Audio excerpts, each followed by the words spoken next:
Hello and welcome back to the Storyteller channel. Today's story time, we will be reading you a book called Harriet and the Fox by Rena A. Forti and illustrated by Judith Rosell. Harriet and the Fox.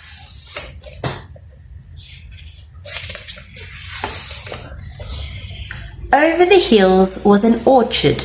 Across the orchard was a stony path, and up the stony path was Peachberry Farm. Life was bliss on Peachberry Farm until a greedy fox came along. "Oh no!" clucked Harriet. "That fox has stolen my precious eggs again." "He has beady eyes," said Gerda. "And pointy teeth," said Pip. "He might be scary, but someone must stop him," said Harriet. "Who can do it?" "Don't look at me," said Pip. "That fox is far too clever." "And don't look at me," said Gerda. "The fox is far too sneaky." "I'm much cleverer than the fox," clucked Harriet, "and I can be just as sneaky." The farmyard animals shook their heads and said, "What a foolish hen!" "Oh, gobbly-dock-gook," cried Harriet, and off she flapped. Harriet scratched her head. "I need a plan, a clever sneaky plan." Just then Harriet spied a bright red chili. "Yippee!" clucked Harriet. "I've got a sizzling hot plan," and off she ran. Harriet sat on her nest with a plonk. "I'll show that fox," she said. "No one steals my eggs." Then she pushed and pushed and pushed some more until plop, plop, floppity plop. 3 perfect eggs, clucked Harriet. "That sneaky fox won't like my plan."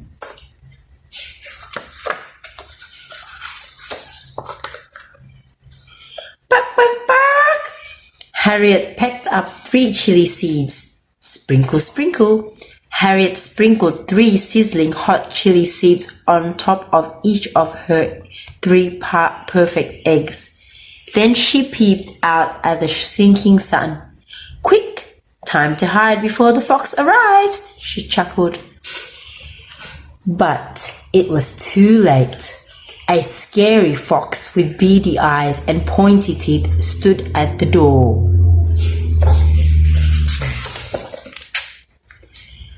"3 yummy eggs and a juicy fat hen for dinner," slurped the fox. "But what shall I eat gobble up first, the eggs or you?"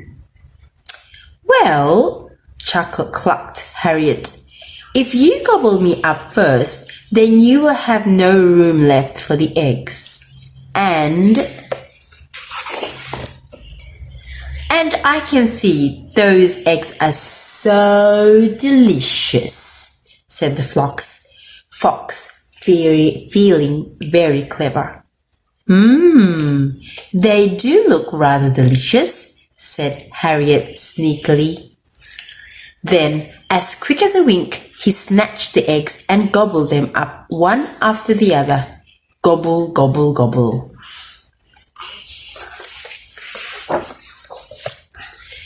His nose twitched, his eyes popped out, his mouth dropped open, and his tongue flopped out.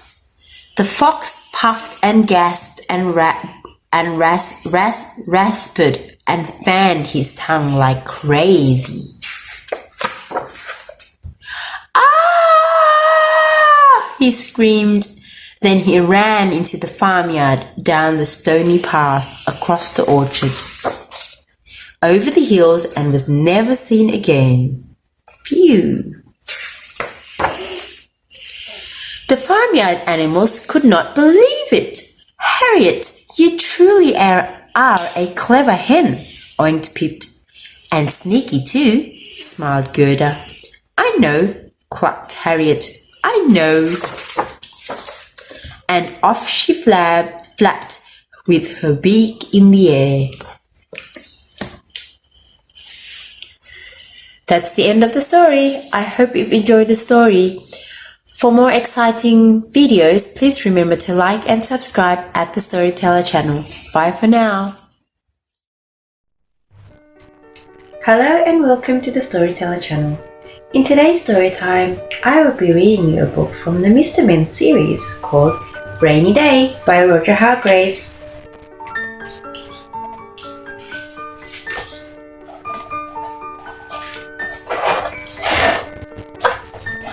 It's a disaster, cried little Miss Splendid when she opened her curtains to see that it was pouring with rain. The rain was going to spoil her special day out. How was anyone going to have any fun if they were stuck inside all day?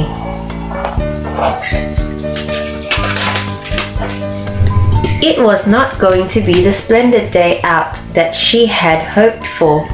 It was going to be a boring day in.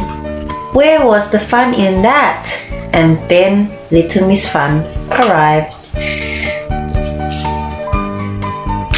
It's a disaster, cried little Miss Splendid. Nonsense, said little Miss Fun. There are plenty of fun things to do inside on a rainy day. Do you really think so? Asked little Miss Splendid hopefully. Better than that, I know so, cried little Miss Fun. Now, leave it all to me.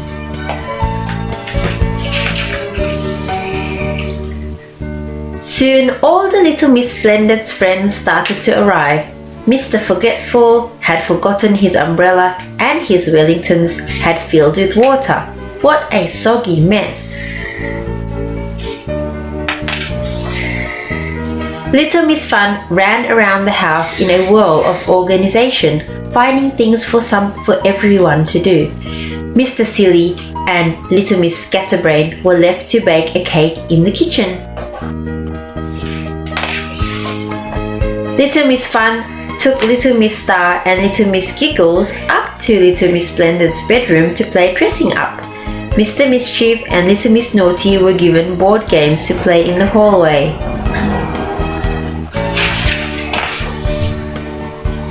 Mr. Forgetful and little Miss Somersault found themselves in the living room with cardboard and string and glue to make things. And little Miss Fun led little Miss Dotty and Mr. Dizzy to the dining room where she had provided paper and paints for them. There you go, she said to little Miss Splendid. Everyone has something fun to do.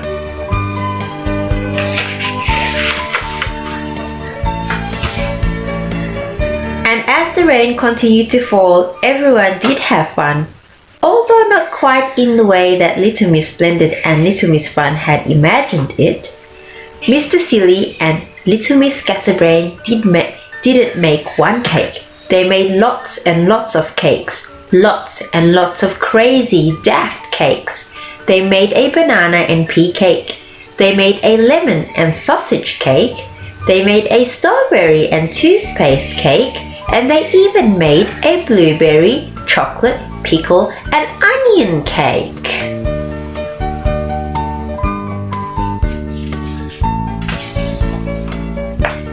None of which were at all nice to eat, but fantastic to look at, which is more than could be said for little Miss Splendid's kitchen. Making all these crazy daft cakes involved a crazy daft mess.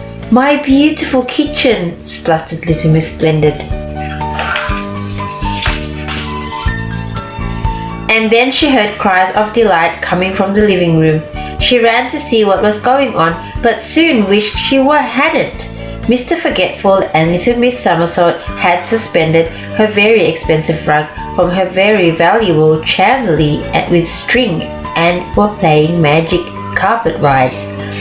And they had glued her antique chairs together to make a ladder to reach their magic carpet. My glorious rug, screeched little Miss Splendid.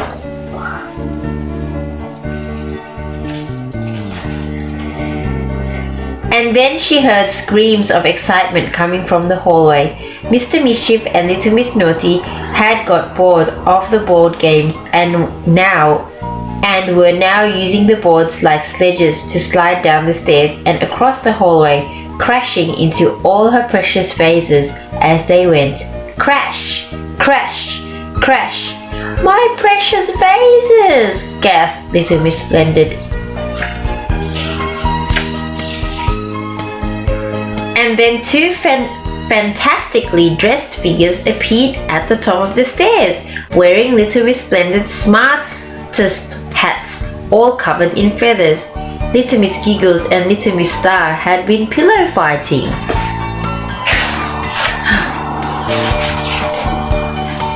And then the dining room door swung open to reveal Mr. Dizzy and Little Miss Dotty, who had decided to redecorate the walls. Little Miss Splendid's very splendid dining room looked like the inside of a circus tent.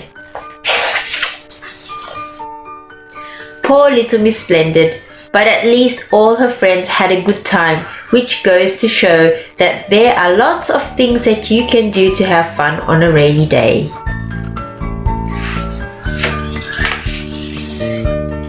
But there are, of course, some things that you can't do on a rainy day. Out in the garden, sat in the rain, was Mr. Muddle. Sunbathing. That's the end of the story. I hope you've enjoyed the story. For more exciting videos, please remember to like and subscribe at the Storyteller channel. Bye for now. Hello and welcome to the Storyteller channel. In today's story time, I will be reading you a book called Tortoise and the Hare. It's by P. Crumble and Louis Shee. Tortoise and the Hare.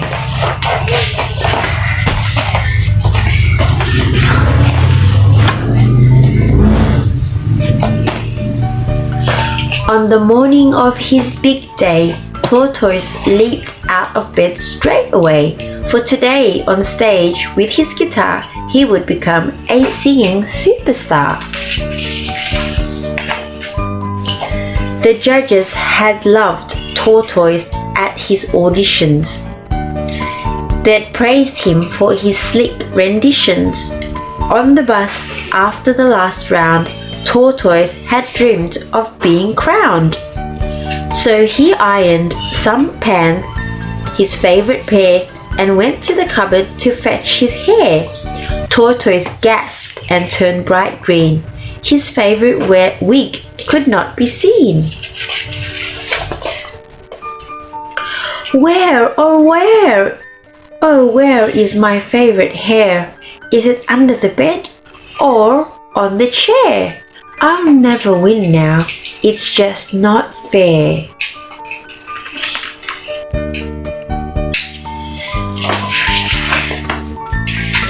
Meanwhile, on the bus, Bear quietly sat. Something tickled his foot. What is that? Under the seat, he found a wig.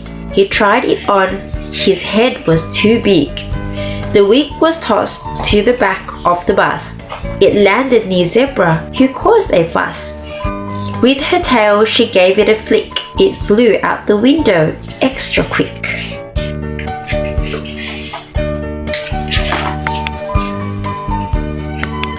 Tired Monkey was having a doze when something hairy tickled his nose. With a mighty sneeze, the wig took off and landed in Pig's feeding trough. Now, Pig was quite a hungry fellow. His table manners were far from mellow, but even he could not munch that hairy mass that was stuck in his lunch. Where, oh where, oh where is my favorite hair? Is it under the bed or on the chair? I'll never win now, it's just not fair.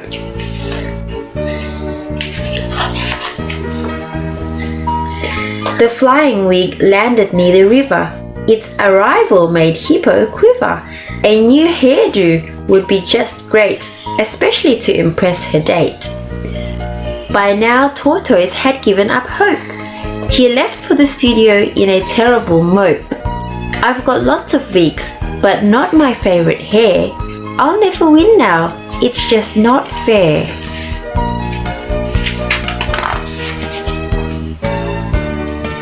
Tortoise's friend Hare was having a meal when he saw next made him squeal. Oh my goodness, I know that wig. Tortoise will want it for the gig. He ran from the cafe, clutching the hair. Tortoise will need it. I'll get it there. Hare raced past monkey, zebra, and pig, past hippo and bear, whose head was too big. Tortoise took to the stage, heart pounding. He opened his mouth and began to sing. Hare arrived just in time to hear.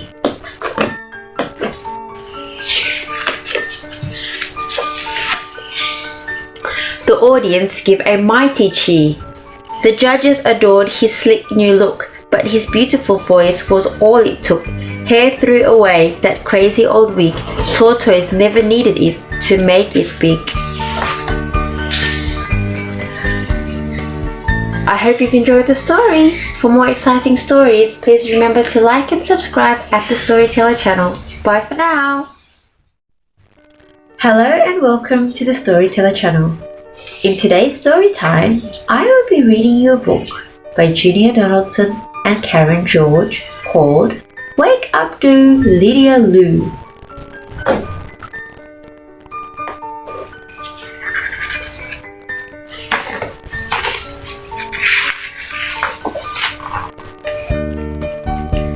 Wake up to Lydia Lou. One night, a ghost glided into Lydia Lou's bedroom when she was fast asleep. The ghost said, "Woo! Wake up to Lydia Lou. Wake from your dream and scream." But Lydia Lou didn't wake up.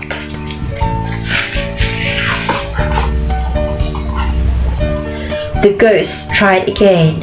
This time he jumped out and said, "Boo! Woo! Wake up to Lydia Lou. Wake from your dream and scream."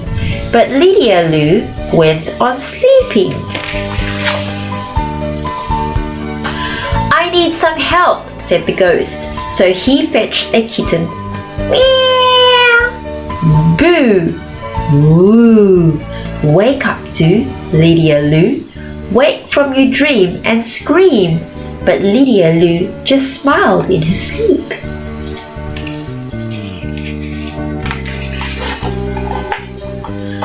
"I need some more help," said the ghost.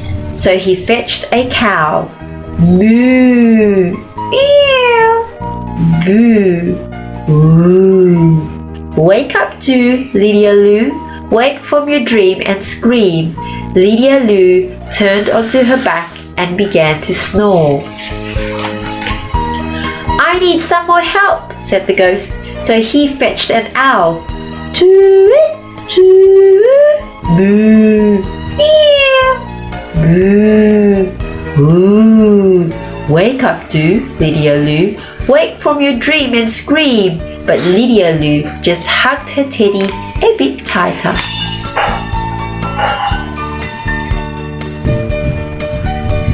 "I need some more help," said the ghost. So he fetched a baby. Boo! Toot, toot, boo, meow, boo, woo. Wake up to Lydia Lou. Wake from your dream and scream. The teddy looked a tiny bit scared, but Lydia Lou just kept on sleeping.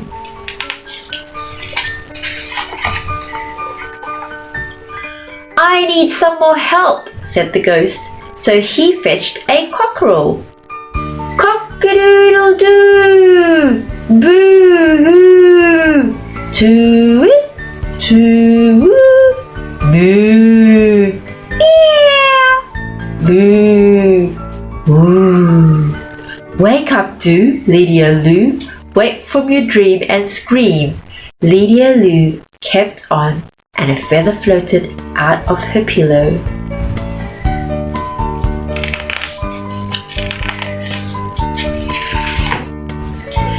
The feather tickled the ghost's nose, and the kitten's nose. It tickled the cow's nose, and the baby's nose too, and it tickled the beaks of the birds. All together they let out an enormous sneeze. Achoo! And at last Lydia Lou woke from her dream, and she laughed. Thank you so much for listening. I hope you've enjoyed the story. For more exciting stories, please remember to like and subscribe at the Storyteller channel. Bye for now. Hello and welcome to the Storyteller channel. In today's story time, I will be reading you a book by Gillian Shields and illustrated by Anna Curry. It's a book about friends. When the world is full of friends.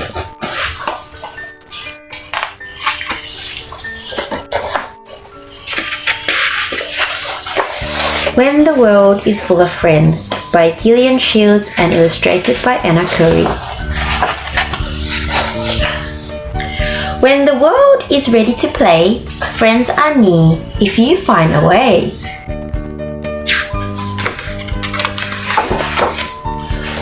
Everyone in the rabbit family loved to play.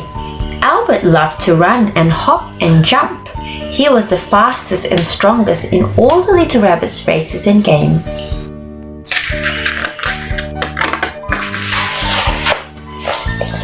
Tom liked stories and dressing up best. He was a pirate rabbit, a monster rabbit, and a marvelous magical prince rabbit.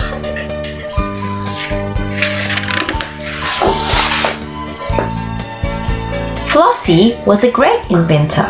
She loved to play at making things and painting them bright colors, windmills and forts and twirly paper umbrellas. As for the baby, Pipkin, he loved best of all to play on his blankie by the wide, watery stream, watching his toes in the sunshine.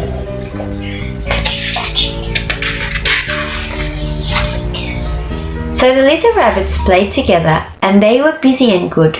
One day, though, when they were all rather tired, Flossie said, "I wish we had some friends to play with." "Friends," said Albert. "Friends," said Tom. "Oh," squeaked Pipkin, and they knew that they wanted friends more than anything else in the world.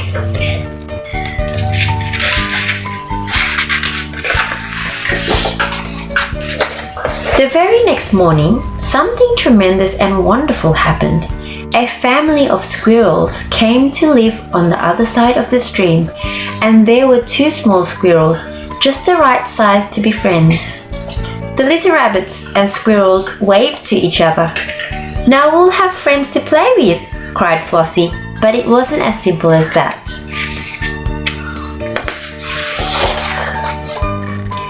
"How can we get across the wide watery stream?" asked Albert. "There isn't a bridge for miles." "Oh, bother," said Tom.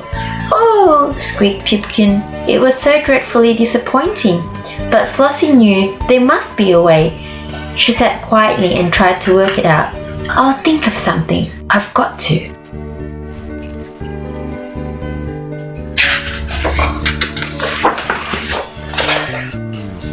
Then Flossie had an amazing inventing idea. "We'll tie balloons to a basket and fly across the stream," she explained. "Oh dear, the balloons weren't big and airy enough to make the basket fly." "We could do a hop, skip and leap across," said Albert. "I don't think so," said Mother Rabbit kindly. Even Albert couldn't leap that far. The little rabbits and squirrels felt so sad.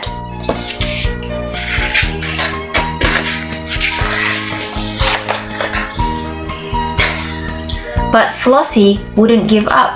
She invented and invented until at last she said, "Albert, you're fast and strong.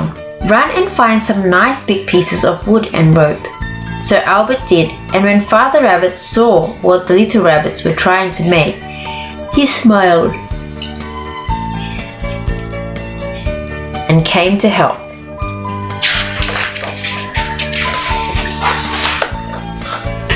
until their brave, beautiful boat was finished. "We must dress up," said Tom. Soon the little rabbits looked like daring sailors and pirates, ready for the voyage. There was only one more thing they needed. "A sail," explained Flossie. "Blanky," squeaked Pipkin, and they made the perfect sail.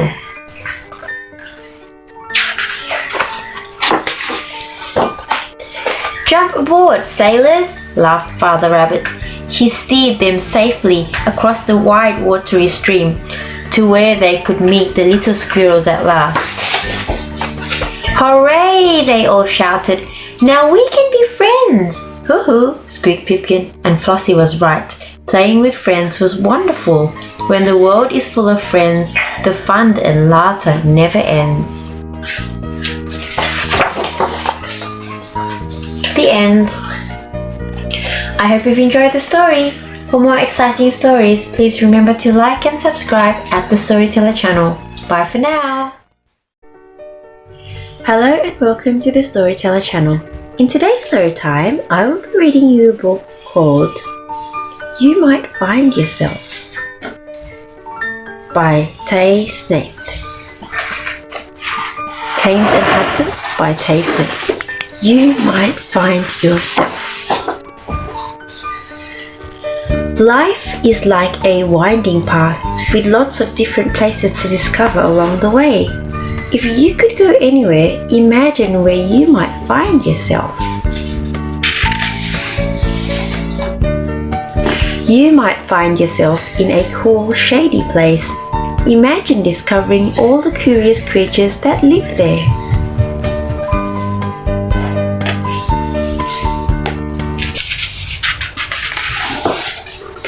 Or you might find yourself in a bright, summery place. Imagine what you might make before it gets washed away.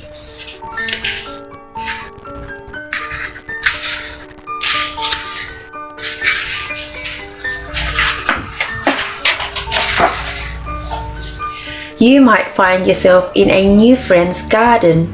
Imagine what you could do to help keep it beautiful.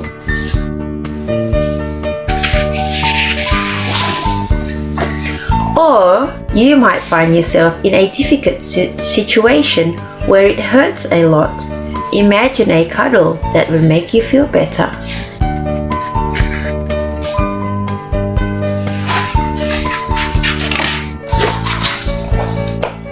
You might find yourself on a train full of thoughts, imagining how it feels to be someone else.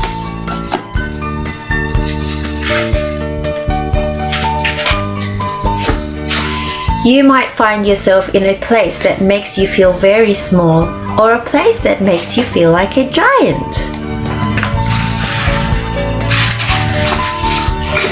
You might find yourself in a mysterious place that you have never been before, imagining what happened in the past. Or you might find yourself working hard and watching seeds sprout and come alive. Imagine sharing what you grow with your neighbors.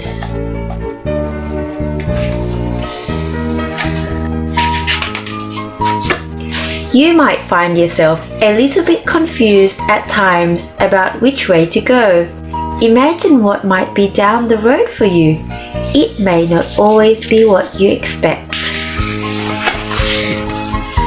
You might find yourself in a faraway place, doing things you never thought possible. Imagine eating green beans with a king and a queen. Or you might find yourself on a stage with beings from another planet in the audience. Imagine playing a hologram guitar from the future.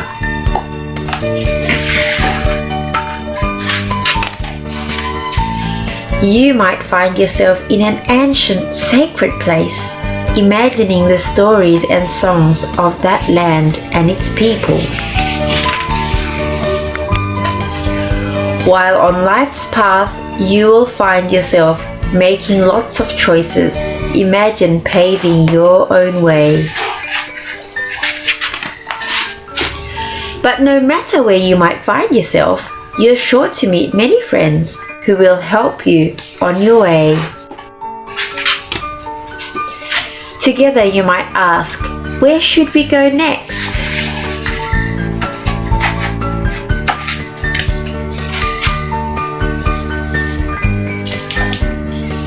Thank you so much for watching. For more exciting stories, please remember to like and subscribe at the Storyteller.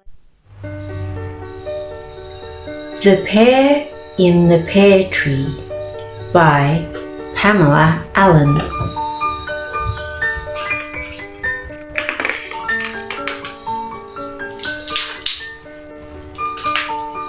When John and Jane went out walking, they were busy talking.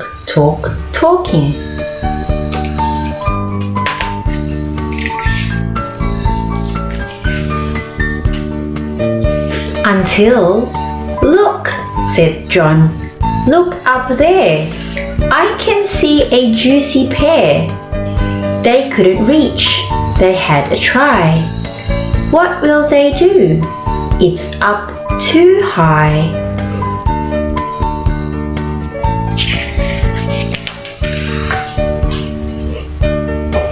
They fetched a ladder. I'm ready, said Jane. You must hold it steady. But just as Jane was reaching out, poor John let out a warning shout.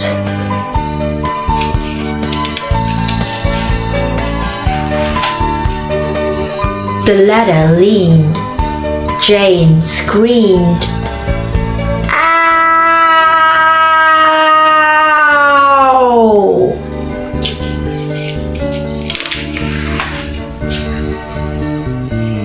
Now clinging to the topmost rung, just like a metronome, she swung back and forth, back and forth. Soon, John was running very fast. To keep Jane up, it didn't last.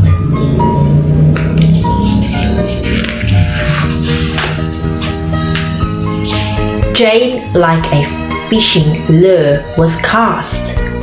Ow! Splosh! A bird was sound asleep that day in a pond not far away, when Jane came hurtling from the sky and landed splosh nearby. The startled bird got such a scare, she was shot up in the air. Ark!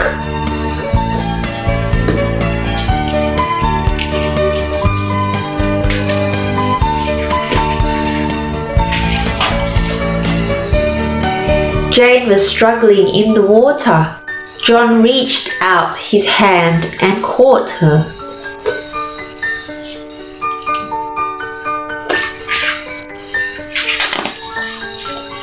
Now Jane was wet with dripping hair, but still they had to have that pear. How will they ever reach up there? How will they ever get that pear? Boing! The bird dropped from the sky and landed on the branch up high. She landed plonk in quite a state and bent the branch with her great weight. Although she landed heavily and bounced and rocked unsteadily.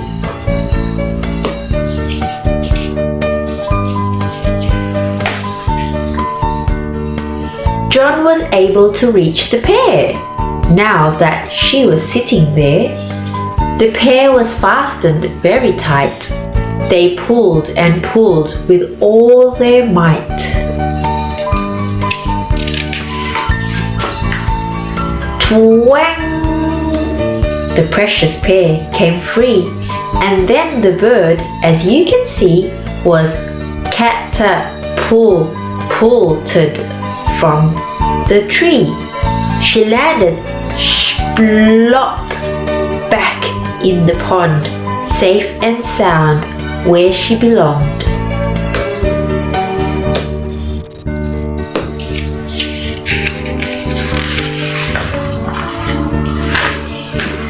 John and Jane now ate the pear, one bite each. That was fair. They ate it up, down to the core.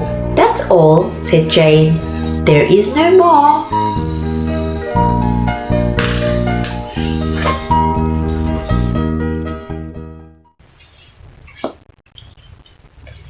Hello and welcome to the Storyteller channel.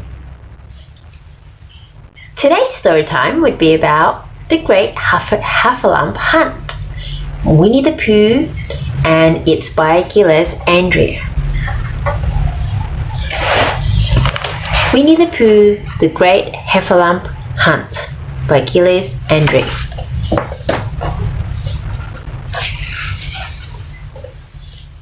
Piglet trotted happily beside his best friend Pooh, talking about nothing much, as best friends often do, when suddenly Pooh stopped and said, I've got a grand idea. I'm going to catch a heffalump. I've heard they live round here. A heffalump? Squeaked Piglet. But they're huge, wild, scary beasts. And Rabbit says they like to roast fresh piglets for their feasts. Well, that's why I must catch one, Pooh declared. Then, with a clap, he said, Aha! I've got a plan. Let's set a cunning trap.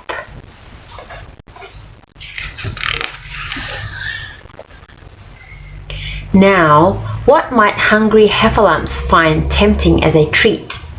Aside from piglets, pondered Pooh. My guess is something sweet. A yumptious jar of honey, then, said Piglet with a grin. We'll bait a trap with honey and he'll simply fall right in.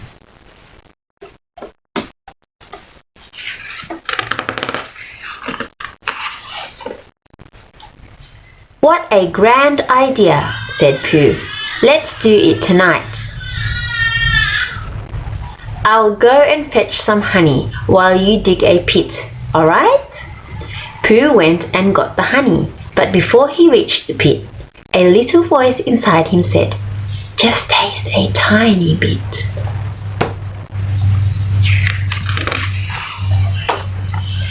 He found the pit his friend had dug and passed the honey down.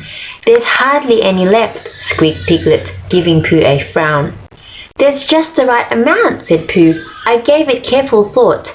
Let's meet at 6 tomorrow, then, and find out what we've caught. So Pooh and Piglet went to bed, but neither was prepared for the fact that Pooh was hungry and that Piglet was, well, scared.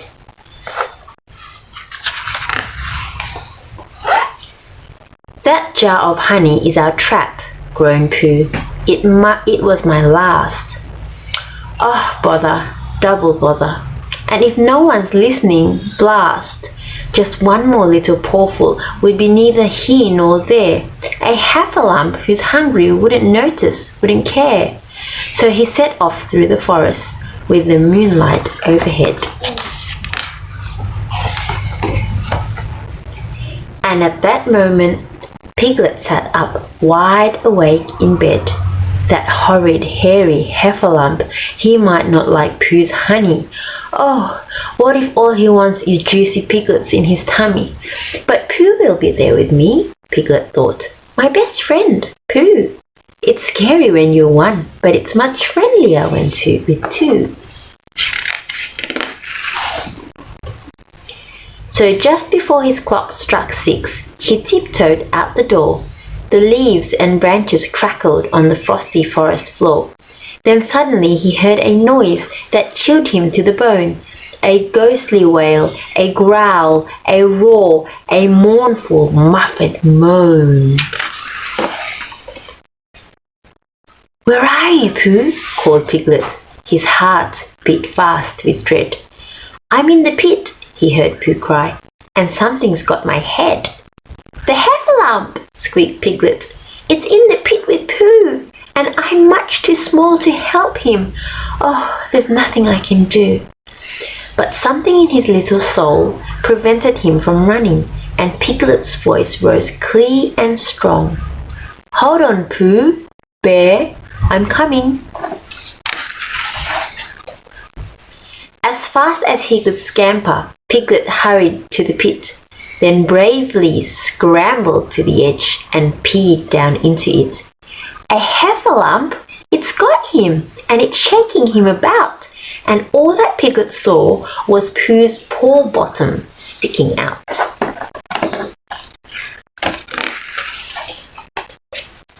He summoned all his strength and smacked the monster on the head.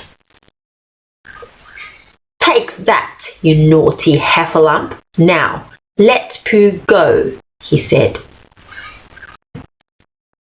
Then Piglet gave one final heave, and with a squelching sound, out popped Pooh completely and collapsed onto the ground. "The heffalump, it's vanished," Piglet said. "It won't get far."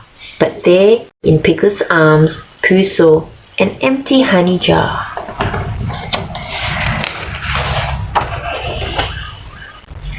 "The heffalump," said Pooh. Yes, I'm pretty sure he's gone. I thought I saw him too.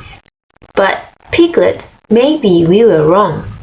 You see, I got quite hungry when I went to have my nap, but the only snack I knew of was the one inside this trap. I took a lick, my head got stuck. I thought, this is the end, but there you were, dear Piglet, my brave rescuer, my friend. I did it, Piglet slowly spoke, because I love you, Pooh, and I know if it were me that you would do the same thing too. I would, said Pooh, and thank you. Then he sniffed and wiped his eyes. I'd rescue you from heffalumps, but maybe let's not try.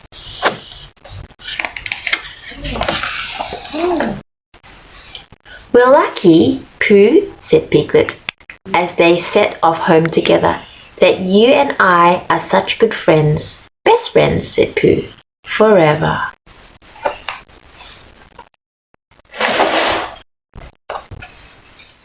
Thank you so much for watching. Hello and welcome back to the Storyteller channel. Today's story time, we would be reading a book called The Bravest Penguin of All by Rena A. Forty and illustrated by Kathy Abedy. The Bravest Penguin of All. In Antarctica, it was the day of the Great Penguin Swim Race. All the penguins were excited, especially one, Little Blue Penguin.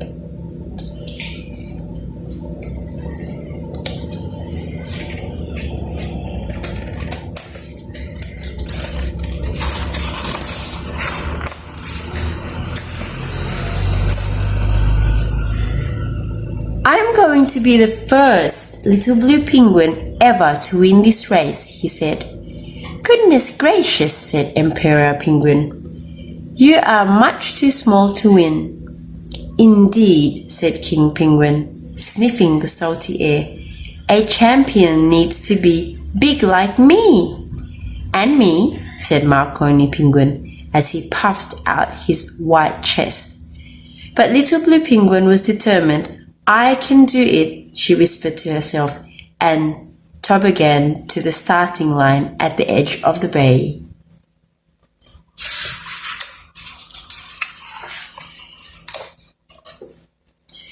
Gannet Bird swooped down and perched on a rocky ledge. Ready, penguins? She squawked. On your marks, get set, go! The penguins dived into the icy sea with a huge splash. The bigger penguins leaped in and out of the water, splashing and splattering Little Blue Penguin. Out of my way, shouted Imperial King Penguin. Catch me if you can, chuckled King Penguin. You'll never make it, said Marconi Penguin. But Little Blue Penguin was determined. I can do it, she whispered to herself and swam even faster. The crowd of penguins cheered and cheered. But suddenly the cheering stopped. There was an eerie silence. Little Blue Penguin felt something was wrong, so she paddled to the nearest iceberg and hopped on. "What is that monstrous black lump?" she asked. "Oh!" squawked Gannet Bird as she swooped down to land on the iceberg. "It's a whale!" Little Blue Penguin stared and stared. "It's not just a whale," she said. "It's a killer whale."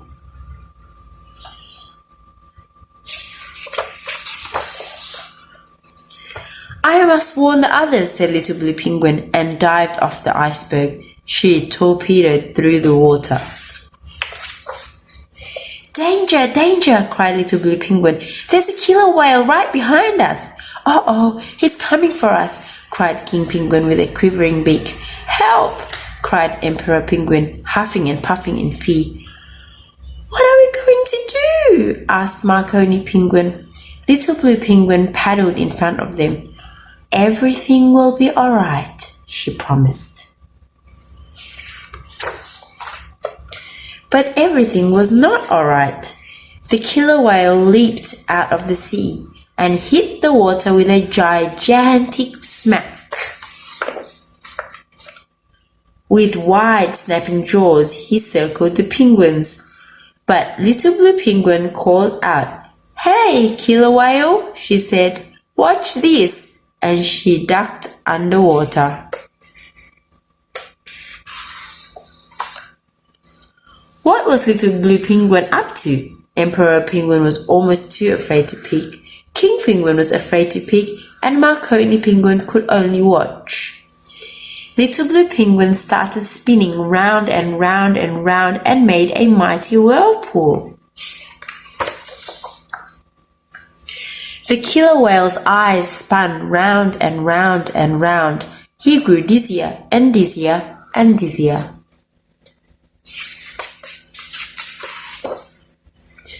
Then Little Blue Penguin crept onto the killer whale's back. She stuck her beak into his ear, took a deep breath, and let out a thundering boo! The killer whale was terrified, so terrified that he zigzagged off in the opposite direction. Emperor Penguin leaped for joy. King Penguin rejoiced and cried penguin tears. Marconi Penguin was just amazed.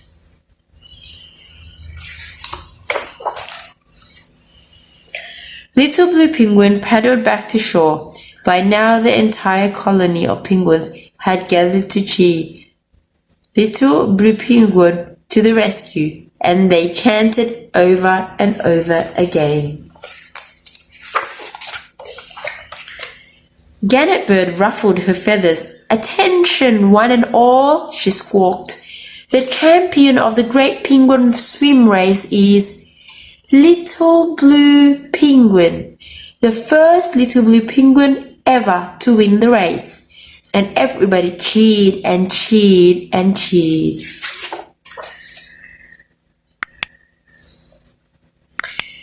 The end. I hope you've enjoyed the story. For lots more exciting stories, please remember to like and subscribe at the Storyteller channel. Bye for now. Hello everyone and welcome to the Storyteller channel. Today we will be reading and singing a book called Skip to the Loo, My Darling, sung by the Top Twins, pictures by Jenny Cooper.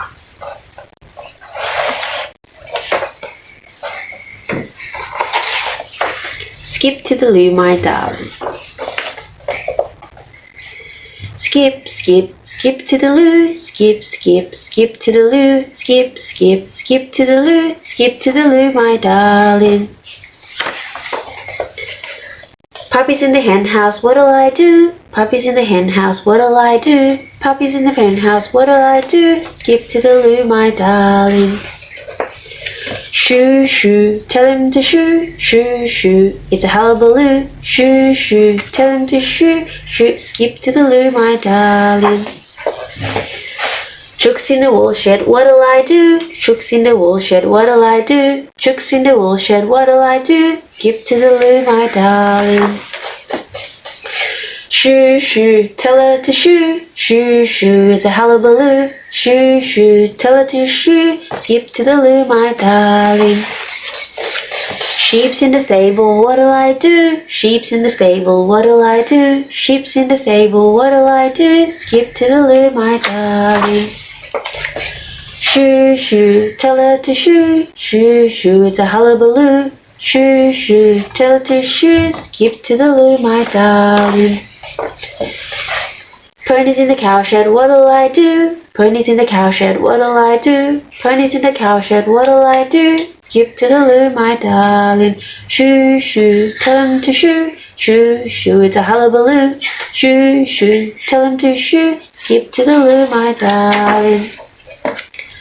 Cows in the garden, what'll I do? Cows in the garden, what'll I do? Cows in the garden, what'll I do? Skip to the loo, my darling. Shoo, shoo, tell her to shoo. Shoo, shoo, it's a hullabaloo. Shoo, shoo, tell her to shoo. Skip to the loo, my darling. Possums in the long drop, what'll I do? Possums in the long drop, what'll I do? Possums in the long drop, and I need the loo. Come to the rescue, darling. Shoo, shoo, tell him to shoo. Shoo, shoo, it's a hullabaloo. Shoo, shoo, tell him to shoo. Or it's possums due for you. Flies in the long drop, shoo, fly, shoo. Flies in the long drop, shoo, fly, shoo. Flies in the long drop, shoo, fly, shoo. Get out of that loo, my darling. Bye-bye, thanks for watching. For more exciting videos and stories, please remember to like and subscribe at the Storyteller channel. Hello and welcome to the Storyteller channel. In today's story time, I have a book called Kindness Grows by Britta Teckentrup. It's a beautiful book that teaches us about kindness. Kindness Grows by Britta Teckentrup.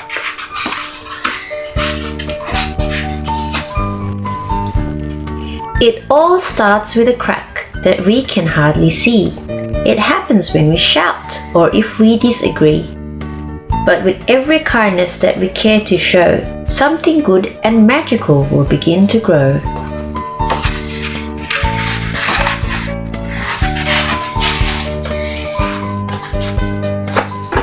Friendships can be damaged by a mean or ugly word. Once it has been spoken, it cannot be unheard. Words of encouragement, sweetness, warmth, and care blossom, grow, and flourish as they spread love everywhere.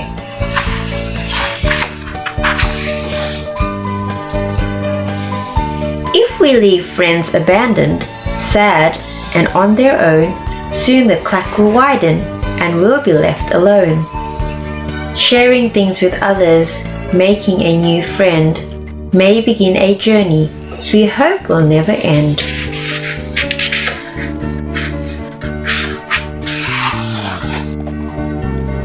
It's so hard to be friendly when all we feel is sad.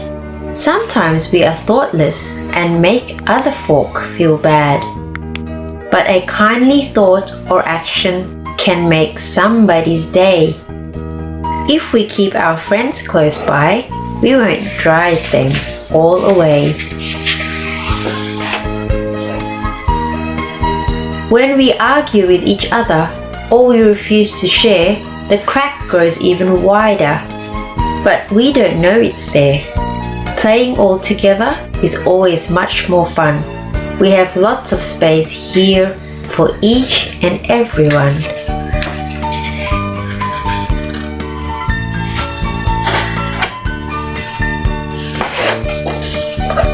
Sometimes we are selfish. We shout and stamp our feet, feeling cross and angry with everyone we meet. But when we work together, just look what we can do. Anything is possible when 1 + 1 makes 2.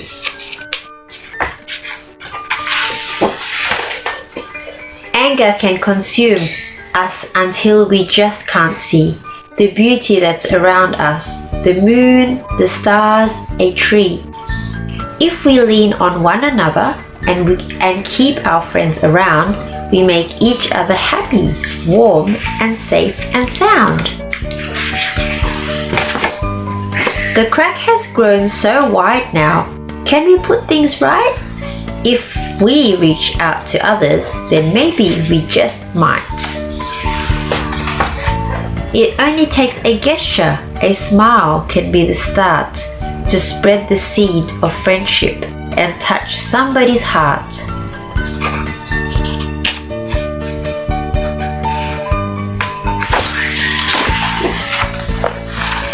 Reaching out to others is not as tricky as it seems.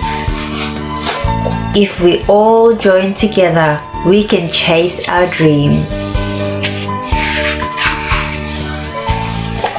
Our tree will grow much stronger the more we show we care, built from love and kindness and the friendships that we share. I hope you've enjoyed the story. For more exciting stories, please remember to like and subscribe at the Storyteller channel. Bye for now. Hello and welcome to the Storyteller channel. Today's story time would be about Give Us a Smile, Cinderella. It's a story about brushing our teeth. How many times a day do you brush your teeth? Do you like to keep your teeth clean as well? Give Us a Smile, Cinderella. Written by Steve Smallman, illustrated by Marcin Piwowarski. Once upon a time, there was a young girl called Cinderella. She lived in a big house with her mean old stepmother and two horrible stepsisters, Griselda and Prunella. They made poor Cinderella do all of the housework while they lazed about eating cakes and sweets.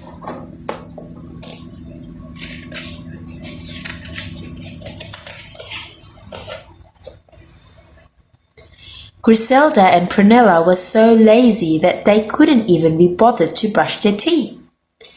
Their teeth went yellow, then green, then brown, and some of them even fell out. The stepsisters often had toothache too, which made them even meaner. Poor Cinderella worked hard all day, but no matter how tired she was, she always brushed her teeth twice a day, once in the morning and again just before bedtime. When she went to sleep, Cinderella dreamed that she was married to a handsome prince, lived in a beautiful castle, and never had to do any housework ever. As it happened, there was a handsome prince called Rupert in a castle not very far away. His dad, the king, wanted Rupert to get married, and he had a brilliant idea. "We'll hold a ball," he cried excitedly. "What? A football?" asked Rupert. "No, not a football," said the king. "A ball, a big posh party. You're bound to find the girl of your dreams, and you'll have the wedding the week after." So that was settled.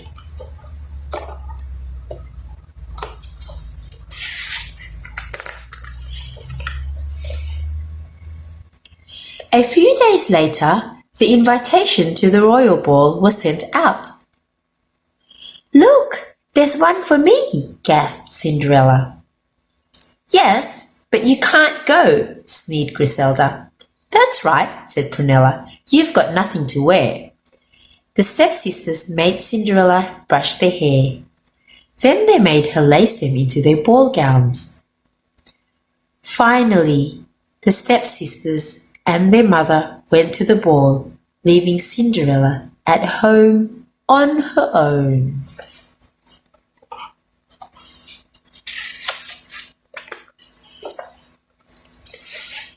Cinderella sat on the floor and started to cry. Then, poof! A beautiful lady appeared in a cloud of smoke. "Who are you?" gasped Cinderella. "I am your fairy godmother," said the lady. "And, Cinderella, you shall go to the ball. Poof! Here's your ball gown. Poof! Here are your glass slippers. And poof! Here are your couch and horses." "Magic!" gasped Cinderella. "Well, yes," chuckled her fairy godmother. "But the magic will only last until midnight, so make sure you're home by then."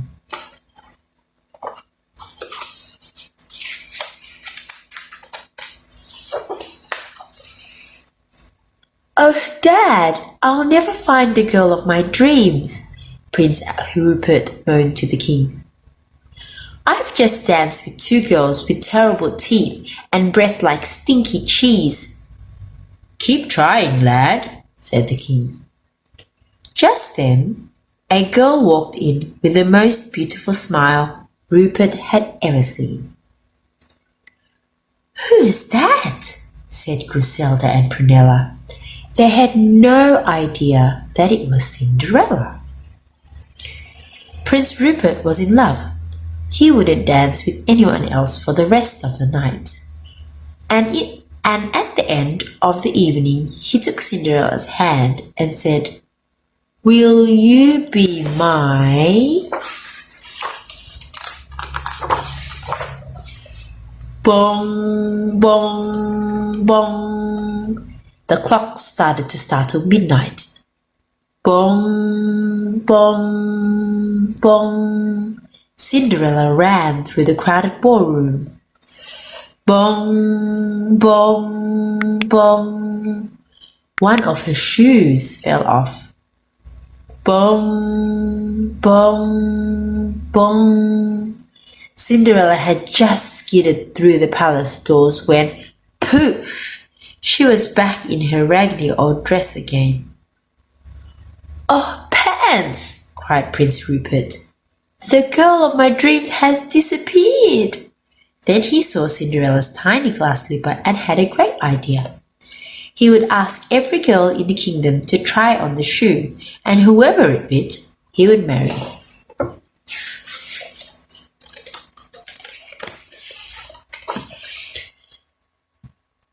So the prince trailed around the kingdom, looking for his true love, but the shoe didn't fit anyone. At last he arrived at Cinderella's house. Griselda, Prunella, and Cinderella all tried on the shoe. And, oh dear, it fitted all of them.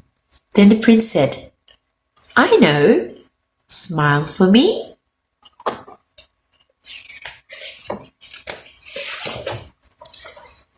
So Prunella smiled, Griselda smiled, and Cinderella smiled too. "It's really you," said the prince. "Your smile is magical." "There's no magic involved," said Cinderella. "Just toothpaste." "Say you'll marry me," said the prince. "Well, let me see your smile first," said Cinderella. The prince smiled, showing a row of sparkly white teeth. "Okay then," said Cinderella, and they lived happily ever after. I hope you've enjoyed the story. For more exciting stories, please remember to like and subscribe at the Storyteller channel. Bye for now!